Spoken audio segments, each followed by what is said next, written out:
नमस्कार फ्रेंड्स, आपण मानकु महेश्वर सेठी YouTube channel रे स्वागत जनाउछि।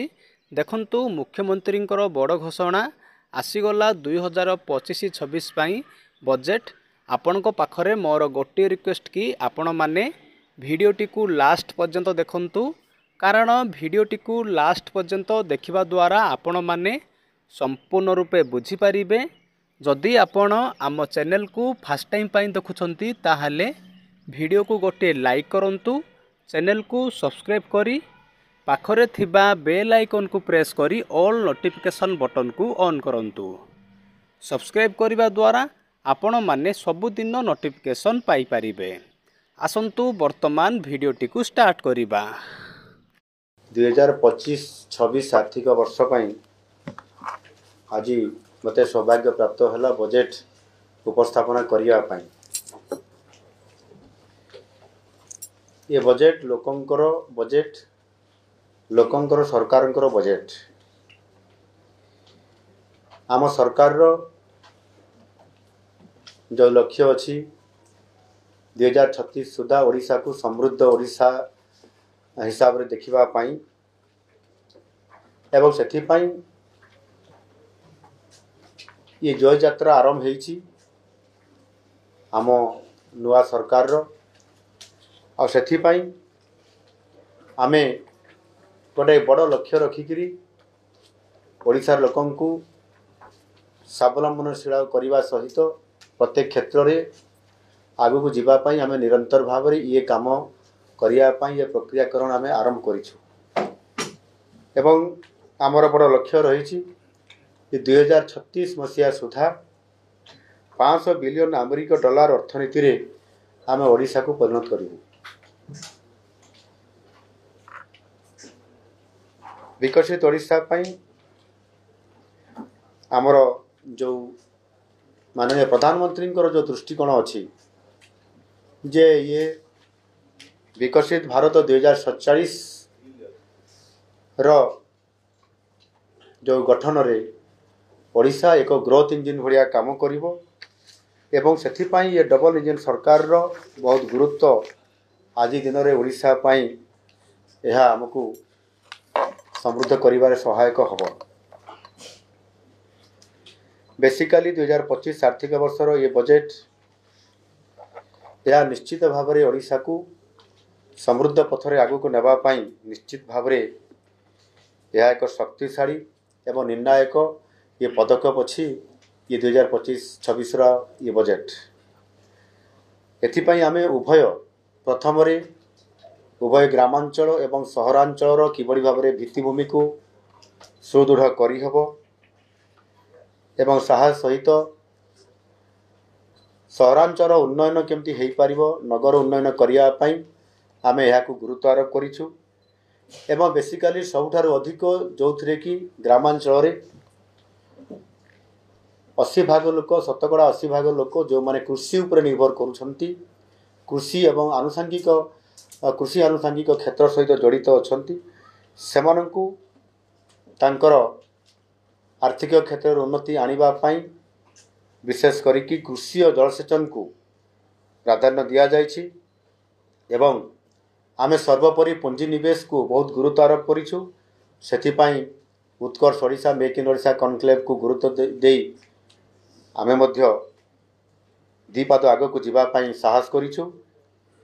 सेथिरे पुंजी निवेश सहित बंदर भित्तिक विकास केमती बढ़िबो, शिल्पायन केमती आग को जीवो एवं ताहा सहित मध्य क्रीड़ा को मध्य आमे बात देई नाहु।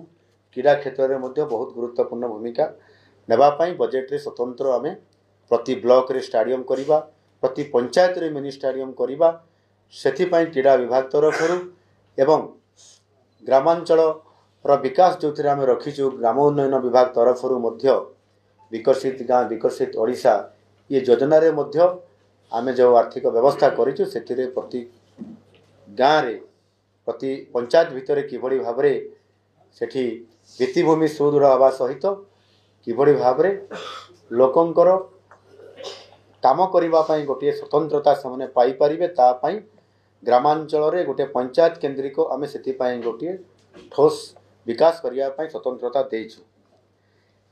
एथिरे स्वतंत्र भाव में आमे शिक्षा को गुरुत्व देइछु, स्वास्थ्य सेवा उपरे गुरुत्व देइछु एवं सामाजिक सुरक्षा सहित जो माने समाज रे सबठारु पछुआ वर्गर लोक अछंती, अनुसूचित जनजाति, अनुसूचित जाति एवं जो माने पछुआ वर्गर भी आर्थिक दृष्टिकोण अनग्रसर अछंती तांको उपरे स्वतंत्र भाव में आमे फोकस करिछु।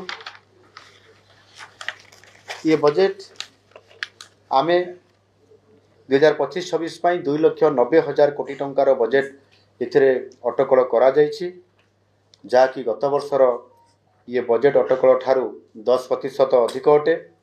यही बजेट अटकल मध्यरु 1,70,000 कोटी टंकार प्रस्तावित ये होछि कार्यक्रम व्यय प्रोग्राम एक्सपेंडिचर। मोट बजेट अटकलर ये होछि 59%, 59% अटे। चलित बजेट रे आकलन करा जायतिबा 65,012 कोटी टंकार पुंजी व्यय अटकल, जोटा आमर कैपिटल एक्सपेंडिचर आमे कहउछंती। सामग्रिक घरोई राज्य घरोई उत्पाद जो जीएसडीपी रो ये होछि 6.1%, जहाँकि देशर समस्त प्रमुख राज्य मानक मध्यरे ये सर्वाधिक अटे। पुंजी निवेश अंतर्गत प्रमुख प्रकल्प गुड़िक जो गुड़िक को आमे आधार करी आज आमे करिया पे जाउछु पुंजी निवेश, से गुड़िक है बंदर भित्तिक विकास, अटल एक्सप्रेस वे जोटा कि आमर ओडिशार दक्षिणांचल शेष मुंडरे थिबा मालकानगिरी जिलार मोटू ठारू आमे सेथिरु अटल एक्सप्रेस वे आमे आरंभ करिकी सीधा मयूरभंजर तिरिंग झारखंड बॉर्डर को जोटी टाटा पर्यंत ये लंबा रास्ता आमे सेथिरे अटल एक्सप्रेस जोड़ीछु एवं ता सहित मध्य विस्तृत सिटी रोड डिकंजेक्शन योजना करिछु। जेभଳି भाव भुवनेश्वर वृद्धि होउची, जनसंख्या बढ़ुची, ट्रैफिक कंजप्शन बढ़ुची, सेति पई डिकंजेक्शन करिवा पई आमे सेति पई भुवनेश्वर एक आउटडोर रिंग रोड, राज्यव्यापी नेटवर्क, सड़क नेटवर्क उन्नति योजना आ एथिरे आमे जो आमे राज्यव्यापी सड़क नेटवर्क उन्नति योजना आमे जोटा नुआ भाव में आमे नबा पाई निष्पत्ति नेइछु। सेथिरे बेसिकली आमर आरंभ करूछु आमे ब्रह्मपुर रु जयपुर पर्यंत ये एक 6 लेन विशिष्ट ग्रीनफील्ड एक्सप्रेस वे हबो एवं जेते आमर राजपथ अच्छी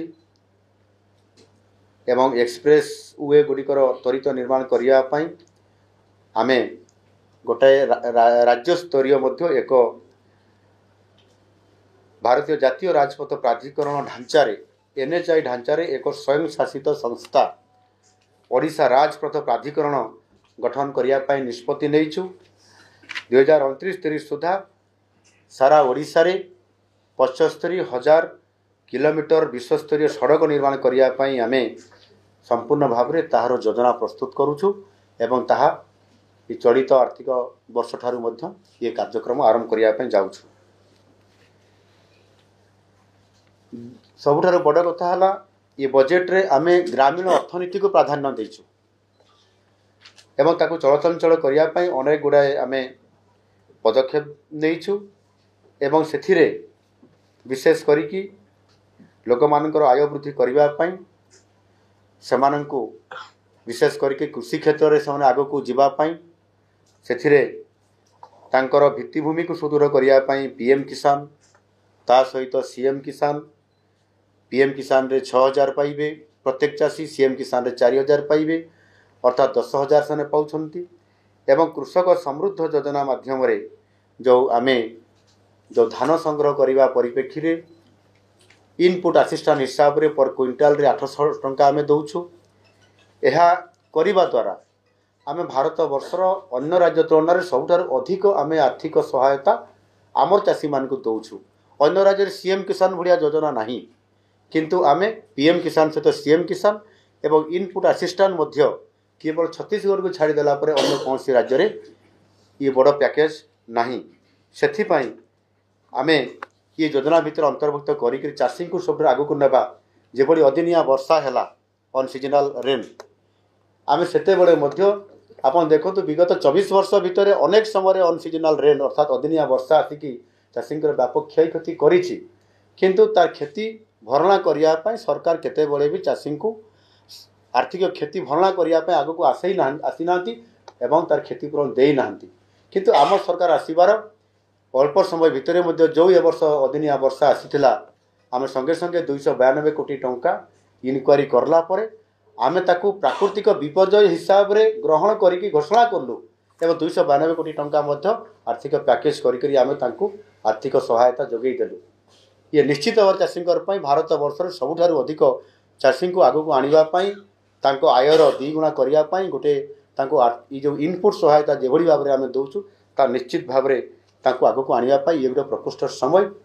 ଆଉ ତା ସହିତ ମଧ୍ୟ ବିଶେଷ କରିକି ଯେଉଁମାନେ ସାମାଜିକ ସୁରକ୍ଷା ଭିତରେ ଅଛନ୍ତି, ଯେଉଁ ବୁଢ଼ାବୁଢ଼ୀ ଲୋକମାନେ, ଦିବ୍ୟାଙ୍ଗମାନେ, ଯେଉଁମାନେ 80 ବର୍ଷର ଦିବ୍ୟାଙ୍ଗ, ଯେଉଁମାନେ 80 ବର୍ଷର ବୁଢ଼ାବୁଢ଼ୀ ଲୋକମାନେ ବୟସ ହୋଇଯାଇଛି, ସେମାନଙ୍କୁ ଦିଆଯାଉଛି 3500 ଟଙ୍କା ମାସିକ ଭତ୍ତା ହିସାବରେ, ପେନସନ୍ ହିସାବରେ।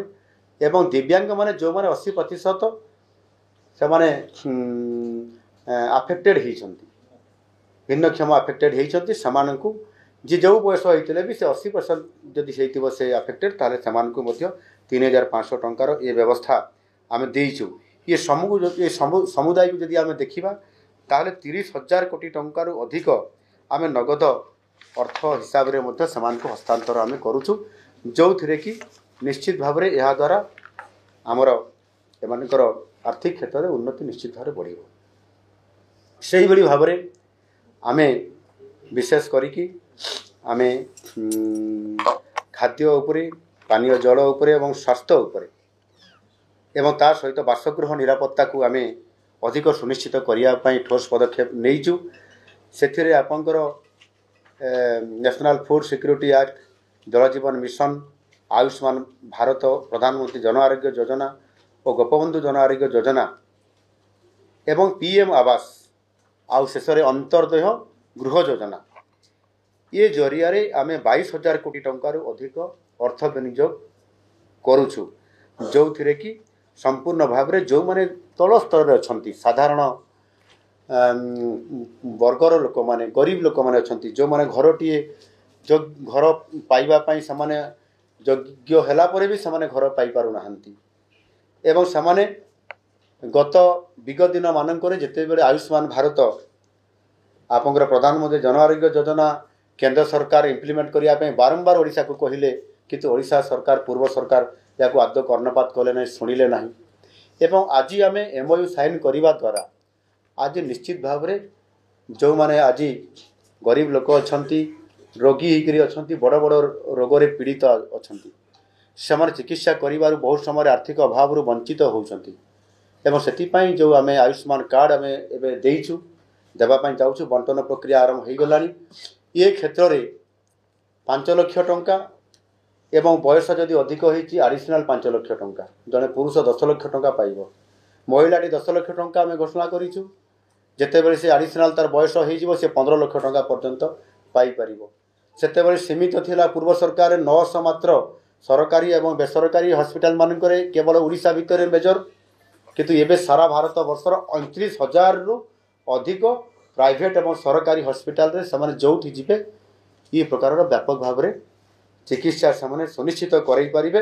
ଆଉ ସେ ପ୍ରକାରର ବ୍ୟବସ୍ଥା ଆଜି ଆମେ ତାକୁ ସୁନିଶ୍ଚିତ କରାଇପାରିଛୁ ଏବଂ ସେଥିପାଇଁ ସବୁ ଲୋକକୁ ବି ଆମେ ଚିହ୍ନଟ କରିକିରି ଆମେ ଯେଉଁ NFSA ଯେଉଁଟା ନ୍ୟାସନାଲ୍ ଫୁଡ୍ ସିକ୍ୟୁରିଟି ଆକ୍ଟ ଅନୁସାରେ ସମସ୍ତଙ୍କୁ ସୁନିଶ୍ଚିତ କରୁଛୁ ଯେ ସେମାନେ ଯେଉଁମାନେ BPL ବା ଦାରିଦ୍ର୍ୟ ସୀମାରେଖା ତଳେ ଅଛନ୍ତି, କାର୍ଡ଼ ପାଇବା ପାଇଁ, ରେସନ୍ କାର୍ଡ଼ ପାଇବା ପାଇଁ ଯୋଗ୍ୟ ଅଛନ୍ତି, ତାଙ୍କୁ ଆମେ ନିଶ୍ଚିତ ଭାବରେ ପହଞ୍ଚାଇ ଦେଉଛୁ। PM ଆବାସ ଯୋଜନା ଏବଂ ଅନ୍ତର୍ଦେୟ ଗୃହ ଯୋଜନା। PM ଆବାସ ଯୋଜନା ଇଏ କେନ୍ଦ୍ର ରାଜ୍ୟ ମିଳିତ ଇଏ ସହଯୋଗରେ ହେଉଛି। ଯେଉଁମାନେ ସେଥିରୁ ବି ବଞ୍ଚିତ ହେଉଛନ୍ତି ବିଭିନ୍ନ କାରଣରୁ, ସର୍ଭେରେ ତାଙ୍କ ନାମ ପଞ୍ଜୀକୃତ ହୋଇପାରୁନାହିଁ ଏବଂ ବିଶେଷ କରି ଅନ୍ତର୍ଦେୟ ଗୃହ ଯୋଜନାରେ 2012-13 ମସିହା ପୂର୍ବରୁ ଯେଉଁମାନେ ଇନ୍ଦିରା ଆବାସ ଘର ପାଉଥିଲେ, ଯେହେତୁ RCC ବିଲ୍ଡିଂ ସେଟା ନଥିଲା, ସେ ୱାଲ୍ ଗୁଡ଼ିକ ଆପଣଙ୍କର ସାଧାରଣ ମାଟି କାନ୍ଥରେ ବି ଏବଂ କଞ୍ଚା ଇଟାରେ ବି ଗଢ଼ା ଯାଉଥିଲା, ସେଗୁଡ଼ିକର ଅବସ୍ଥା ଆଉ ଲାଷ୍ଟିଂ ଆଜି ଦିନରେ ଆଉ ନାହିଁ। ସେମାନଙ୍କୁ ମଧ୍ୟ ଯଦି ସେ ପରିବାର କେହି ଯଦି ପାଇବା ପାଇଁ PM ପ୍ରଧାନମନ୍ତ୍ରୀ ଆବାସ ଯୋଜନାରେ ପାଇନଥିବେ ତାହେଲେ ତାଙ୍କୁ ଏଥିରେ ଅନ୍ତର୍ଭୁକ୍ତ କରାଯାଇପାରିବ। ବେସିକାଲି ଆପଣଙ୍କର ଯେଉଁମାନେ ବିଭିନ୍ନ ଯୋଜନା ସମୟରେ ଆପଣଙ୍କର ସେମାନଙ୍କୁ ରିହାବିଲିଟେସନ୍ ମାନେ ସେମାନଙ୍କୁ ସେଠୁ ବାହାର କରିଦିଆଯାଉଛି। ଯେଉଁଠି ପ୍ରୋଜେକ୍ଟ ମାଇନ୍ସ ହେଲା, ଇଣ୍ଡଷ୍ଟ୍ରି ହେଲା, ଜଳସେଚନ ହେଲା, ଡିସପ୍ଲେସମେଣ୍ଟ କରାଯାଉଛି ଯେଉଁମାନଙ୍କୁ, ସେଇମାନେ ମଧ୍ୟ ଇଏ ଯୋଜନା ମାଧ୍ୟମରେ ସେମାନେ ଅନ୍ତର୍ଭୁକ୍ତ ହୋଇପାରିବେ। ଏବଂ ଅତି ଗରିବ ଲୋକଟିଏ ବିଭିନ୍ନ କାରଣରୁ ସେ ତା'ର ପଞ୍ଜୀକୃତ ହୋଇପାରୁନାହିଁ ନା, ଗଛ ମୂଳେ ଅଛି, ପଲିଥିନ୍ ତଳେ ରହୁଛି, କେତେବେଳେ କେଉଁଠି ବି ରହୁଛି, ତାକୁ ମଧ୍ୟ ଏଥିରେ ସମ୍ପୂର୍ଣ୍ଣ ଭାବରେ ସାମ୍ନାକୁ ଆଣିକରି ଘର ପାଇବା ପାଇଁ ସୁନିଶ୍ଚିତ ବାସଗୃହ ନିରାପତ୍ତାକୁ ସୁନିଶ୍ଚିତ କରିବା ପାଇଁ ଏ କାର୍ଯ୍ୟକ୍ରମ ଭିତରେ ଆମେ ତାକୁ ସ୍ୱତନ୍ତ୍ରତା ଦେଇଛୁ ଏବଂ ନିଶ୍ଚିତ ଭାବରେ ତାହା କାର୍ଯ୍ୟକାରୀ ହେବ। ୟା ସହିତ ମଧ୍ୟ ଯେଉଁଥିରେ କି ଆପଣଙ୍କର PM ଜନ୍ମନ ଅଛି, ମୋଦିଜୀ ଯେଉଁ PM ଜନ୍ମନ ଆଦିବାସୀମାନଙ୍କୁ ଯେଭଳି ଭାବରେ ତାଙ୍କର ମୌଳିକ ସମସ୍ୟା ଗୁଡ଼ିକ ପୂରଣ କରିବା ପାଇଁ ଘୋଷଣା କରିଛନ୍ତି, ସେଥିରେ ମଧ୍ୟ ସେ ଓଡ଼ିଶାର ଯେଉଁମାନେ ଏଥିରେ ଅନ୍ତର୍ଭୁକ୍ତ ଅଛନ୍ତି PM ଜନ୍ମନରେ ଆଦିବାସୀ ଲୋକମାନେ, ସେମାନଙ୍କୁ ମଧ୍ୟ ଅନ୍ତର୍ଭୁକ୍ତ ଏଥିରେ କରାଯାଉଛି। ସ୍ୱତନ୍ତ୍ର ସେ ପଇସା ବି 3 ପ୍ରକାରର ପଇସା ମାଧ୍ୟମରେ ସବୁ ଲୋକ କଭର କରିବା ପାଇଁ ଆମ ସରକାର ପ୍ରତିଶ୍ରୁତିବଦ୍ଧ ଏବଂ ଏ ନିଶ୍ଚିତ ଭାବରେ କାମକୁ ତ୍ୱରାନ୍ୱିତ କରାଉଛି। ଆପଣମାନେ ବର୍ତ୍ତମାନ ଦେଖିଲେ 2025-26 ବର୍ଷ ପାଇଁ ଆର୍ଥିକ ବଜେଟ୍ ଆସିଯାଇଛି। ମୁଖ୍ୟମନ୍ତ୍ରୀ 2025-26 ଆର୍ଥିକ ବଜେଟ୍ ଉପସ୍ଥାପନ କରିଛନ୍ତି। ଯଦି ଆପଣଙ୍କୁ ଏହି ଭିଡ଼ିଓଟି ଭଲ ଲାଗିଛି ତାହେଲେ ଭିଡ଼ିଓଟିକୁ ନିଜ ସାଙ୍ଗମାନଙ୍କୁ ସେୟାର କରନ୍ତୁ, କାରଣ ଭିଡ଼ିଓଟିକୁ ସେୟାର କରିବା ଦ୍ୱାରା ସେମାନେ ମଧ୍ୟ ଜାଣିପାରିବେ, ସେମାନଙ୍କର ମଧ୍ୟ ହେଲ୍ପ ହେବ। ଭିଡ଼ିଓଟିକୁ ଦେଖିଥିବାରୁ ଆପଣମାନଙ୍କୁ ବହୁତ ବହୁତ ଧନ୍ୟବାଦ। Thank you.